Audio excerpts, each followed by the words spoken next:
Kalau memang kita, kata suami saya, diusir oleh jamaah LDII karena negara saya ini negara kafir, lebih bagus kita masuk Kristen lagi. Masuk Kristen aja maksudnya, karena dia berasal dari Kristen. Bahwa saya hanya menyampaikan hadis, akhirnya saya dipecat, diberhentikan dari kemubalekanku, nggak boleh ngajar, orang jamaah nggak boleh ngaji sama aku. Jadilah begitulah keanehan di dalam jamaah LDI.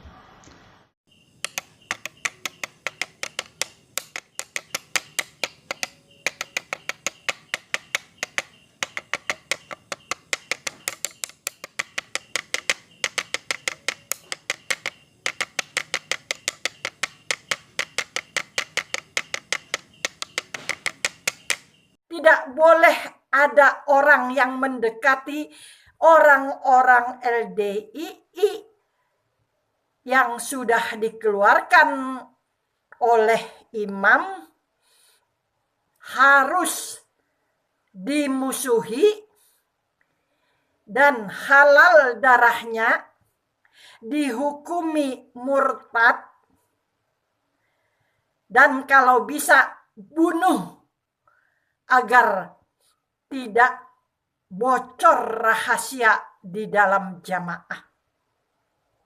Nah, karena ada kezoliman inilah saya berani saksi bisu selama ini orang-orang di dalam jamaah LDII bersaksi bisu, tapi saya berani karena saya takut mati di dalam kesesatan.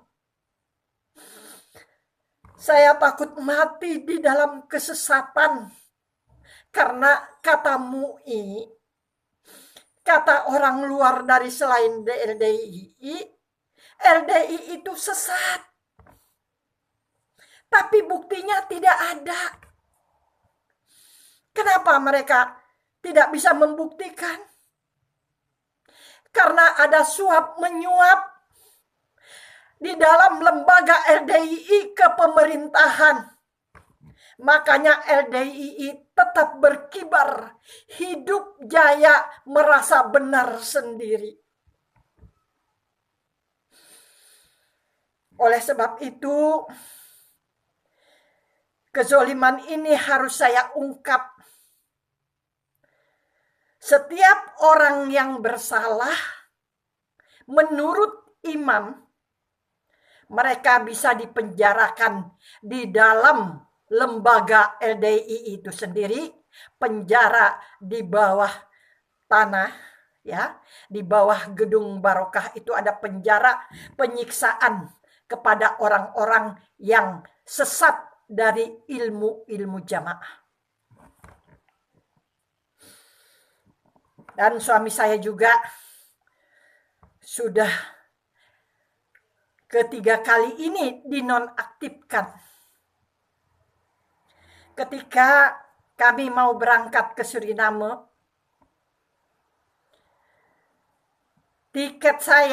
uang tiket saya dicekal oleh ketua Mubalek pusat, yaitu namanya Aziz. Padahal mereka sudah menyuruh kami mendandatangani surat tugas untuk di negara Suriname. Sampai di bandara, saya dan suami saya, Vincenzo, dipisahkan oleh seorang polisi bayaran, si Anto, pengurus keimaman yang ada di Pondok Haji Rosidin, Pondok Gede. Saya dipisahkan dengan suami saya. Suami saya sudah dibelikan tiket dan suami saya akan berangkat terbang ke Suriname. 1 jam sebelum terbang suami saya, sebelum masuk pesawat, saya membeli tiket dengan uang saya sendiri di kantong. Kemudian hadis suami saya dirampas oleh polisi bayaran LDII. Akhirnya Allah masih menolong saya. Saya bisa terbang dan bisa saya dibawa oleh suami saya dengan perjuangan yang diridhoi oleh Allah. 3 bulan saya berada di Suriname. Kami dinonaktifkan selama 3 bulan. Kemudian saya SMS wakil imam. Mana janji kalian? Kalian telah membohongi kami. Kami nganggur di sini, tidak mengajar mengaji. Setelah saya suratin wakil imam, yang saya ancam, saya semua janji-janji kalian akan saya tuntut di akhirat. Akhirnya wakil imam Pak Syukur dan keimaman memberi surat tugas kepada suami saya. Dan bertugaslah suami saya mengajar jamaah LDII yang ada di Suriname ini.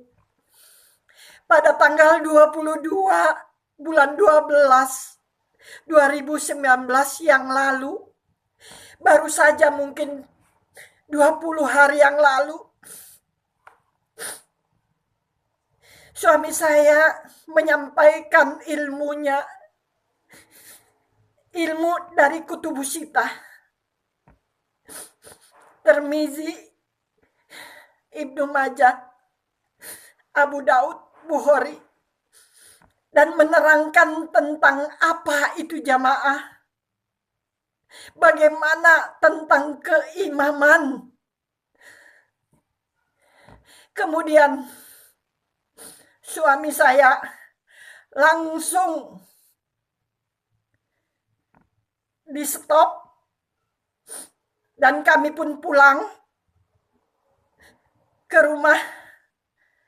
Lalu datang telepon bahwa mulai hari itu suami saya dinonaktifkan dari Mubalik LDII.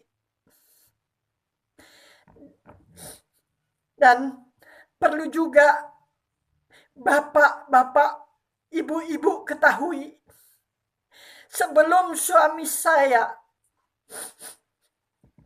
bergabung dengan jamaah LDII, dia beragama Kristen. Setelah kejadian ini, dia tidak berdaya. Dia hanya taat kepada imam. Sudahlah, katanya sama saya. Tapi rasanya ini tidak adil. Tidak adil. Kalau memang kita, kata suami saya, diusir oleh jamaah LDII karena negara saya ini negara kafir, lebih bagus kita masuk Kristen lagi. Masuk Kristen aja maksudnya, karena dia berasal dari Kristen. Karena negara Suriname adalah negara kafir. Jadi dengan inilah saya beranikan diri untuk menghadap MUI, ketua LDII, imam yang saya beat, dan semua akan saya himbau kepada orang-orang yang keluar LDII bahwasanya di dalam jamaah LDII ada kezoliman dan akidah yang sesat.